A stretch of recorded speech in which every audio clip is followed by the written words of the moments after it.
When James Leininger was just 2 years old, his behavior already seemed strange and frightening to his parents. It took them several years to find the reason for the boy's behavior.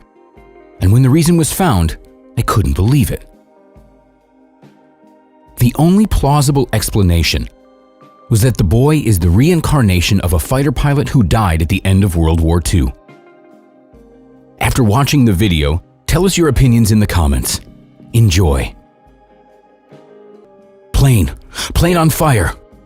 These are the screams that came from little James's room and woke up Andrea and Bruce Leininger almost every night. The parents seriously regretted their visit to the World War II museum with their 2-year-old, although they could not understand why the visit had such a strong influence on him. There was a huge hall full of fighter planes, but there were no scenes of violence, no pictures of disaster. Since the visit, the boy developed a serious interest in airplanes. At night, he began to struggle with nightmares more and more often. It was as if he was desperately trying to get out of some kind of an invisible shell that was squeezing him from all sides. He screamed heart-rendingly, "Airplane crash! Plane on fire! Little man can't get out!" The Leiningers' family doctor was puzzled.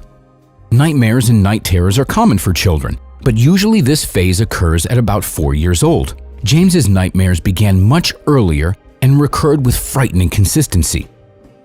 The doctor advised the parents not to panic. In case of a night terror, he advised them to take the boy into their arms, to speak with him quietly and gently in order to try and calm him down, as well as to ask him to give detailed descriptions or even draw pictures of his disturbing dreams.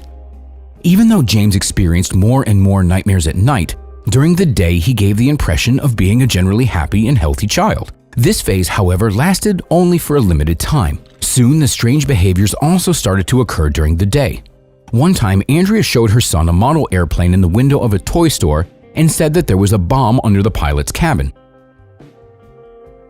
James responded confidently, "That's not a bomb, that's a drop tank." When he went on a trip with his parents, the boy amazed Bruce and Andrea by how professionally and confidently he observed the planes standing on the airfield. Bruce said proudly, "He's a genius." But Andrea was getting more and more worried. One night, James had a particularly bad attack. It took a long time for the boy to calm down in his mother's arms. Following the doctor's advice, Andrea asked him, "Who is the man that can't get out?" James replied, "Me." "What happened to your plane?" "It caught fire and fell." "Why did it fall?" "It was hit." "How?" "Who hit you?" asked Bruce. The boy looked at him with a puzzled look and said in a matter-of-fact way, "The Japanese, of course." Afterwards, he gave a detailed description of Japanese fighter planes during World War II. The boy signed his pictures with James III. Later, in a list of pilots who died on March 3, 1945, Bruce discovered the name James Houston Jr., James II. James's maternal grandmother was the first to have the courage to voice her opinion. Maybe the Leininger family is facing a case of reincarnation. The parents were categorically opposed to this line of thought, and it even made Bruce seriously angry. As a Christian and a rational thinker who worked as a director of human resources at an oil company, he did not want to hear about what he considered to be stupid superstitions. He said that tales of a previous life offended rational thought. He did not give up on finding a rational explanation for his son's behavior. In order to achieve this, he began to ask the boy more detailed questions. "Do you remember the type of plane that the little man flew?" "Corsair," answered James without hesitation. "Where did it take off from?" "A ship called the Natoma." Bruce began researching the internet and soon found out that an American aircraft carrier called the Natoma Bay was used to transport Corsair planes during the war.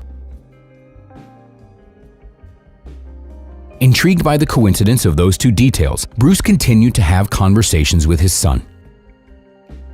Under the guise of a historian writing a book, Bruce Leininger went to a meeting of the Natoma Bay veterans. It turned out that absolutely all details that he heard from his son were true. These included the names of technical flight elements, nicknames of combat aircrafts, and the location of their last battle in 1945, which the boy recognized in a picture. At that point, Andrea, too, was convinced that the soul of the slain fighter pilot chose their son to return to this world. Bruce, however, continued to fight against superstition. He was set on catching his son in a mistake in order to prove that the whole story of a fighter pilot was the product of the boy's imagination and coincidences that were amazing and unbelievable, but coincidences nevertheless. Do you know if the man from the plane had any friends? Yes, he had a friend named Jack Larson. The father was convinced that the mystery would be resolved when it would become clear that there was no Jack Larson, but that was not the case. Not only did Jack Larson exist and was a fighter pilot during World War II, but he was still alive. Bruce spared no time or money in locating the veteran. He went to him with a list of descriptions that his son gave to him about his service in the U.S. Air Force. Larson confirmed each and every detail. At that point, Bruce was ready to believe in any explanation. He studied his son's drawings for hours. In one picture, the boy clumsily drew a burning plane, which no longer surprised Bruce. However, what surprised him was the boy's signature, which read, "To Dad from James III."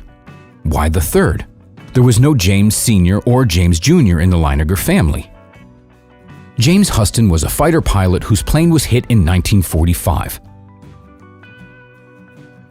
When Andrea took over the initiative, she turned to a psychotherapist named Carol Bowman, who was the author of a best-selling book on the manifestation of reincarnations in the behavior of children. Bowman investigated dozens of children who were suffering from painful memories of past lives.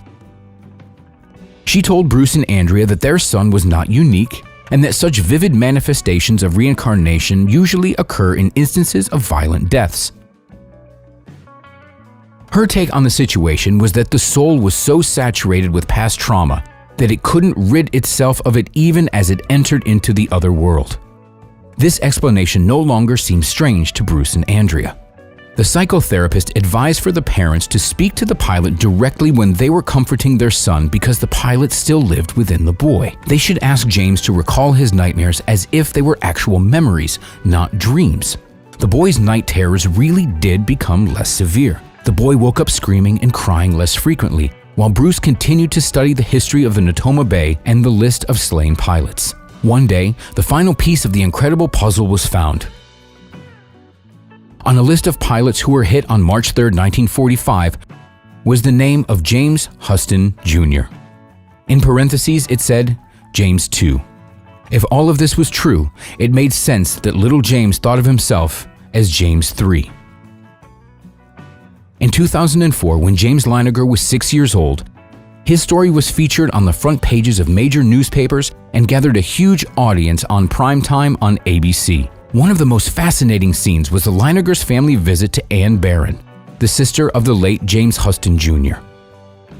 With difficulty to find the right words and tears in her eyes, she confirmed that the boy told her a lot of things that were known only to her and her brother, who passed away a long time ago. Anne Barron questioned how it is possible not to believe in other worlds and reincarnation after a story like this. Members of the Skeptics Society, which actively fights against mysticism and the occult, took it upon themselves to refute the story of James Leininger. They said that Bruce and Andrea more or less consciously created a family saga in order to rid themselves of feelings of guilt associated with their son's nightmares that were brought on by their visit to the military museum, and also to attract attention to themselves. It is worth saying, however, that their rational arguments did not sound too convincing this time around. Carol Bowman, on the other hand, explained that memories from past lives are like regular memories.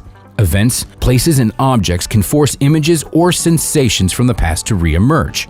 This is what happened at the museum. Contact with familiar objects is even a part of a Buddhist ceremony, the purpose of which is to recognize reincarnated lamas. The claims of the family saga built on coincidences would have been more convincing if they were talking about a few words said by a child accidentally. But in James's case, we're talking about over 100 pieces of evidence, the truth of which was confirmed by careful verification. Today, James is a 17-year-old who leads the life of a typical young man. He is no longer troubled by nightmares.